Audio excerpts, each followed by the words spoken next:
आज होता लग्नाचा मेन दिवस. मोस्ट ऑफ द टाईम मी स्टेजवरच होते, म्हणून जास्त शूटिंगच नाही करता आली. पण लग्नानंतरचे वैदिक विधीचे काही मुमेंट्स मी कॅप्चर केलेत.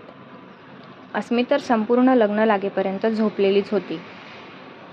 उठल्यावर तिला ड्रेस पण घालायचा मूड नव्हता. कसाबसा ड्रेस घातला. तिने काहीच तयारी करून नाही घेतली आणि नंतर इकडून तिकडे मस्त पळत होती. हा आहे माझा सिंपल लुक. मला जास्त हेवी रेडी व्हायला आवडत नाही. हा आमच्या तिघांचा फोटो. त्यात अस्मी झोपेतून उठलेली, पण तिचा मूडच नव्हता. लग्नाच्या दिवशी मी आणि अस्मी तनूसोबत तिच्या सासरी गेलेलो. नेक्स्ट डे होती सत्यनारायण पूजा. नवीन जोडपं पूजेला बसलं होतं आणि नंतर आम्ही परत घरी गेलो. तनूसुद्धा आली होती मूळ परतवणीसाठी, पण ती 1-2 तासातच रिटर्न जाणार होती, कारण आज रात्री त्यांना देवदर्शनासाठी निघायचं होतं. आणि बघा, अस्मी दीदी छोटू बेबीला वाफ देतेय. अशा प्रकारे पार पडलं तनूचं लग्न. तुम्हाला हे वेडिंग व्लॉग्स कसे वाटले ते कमेंटमध्ये नक्की सांगा. Thanks for watching.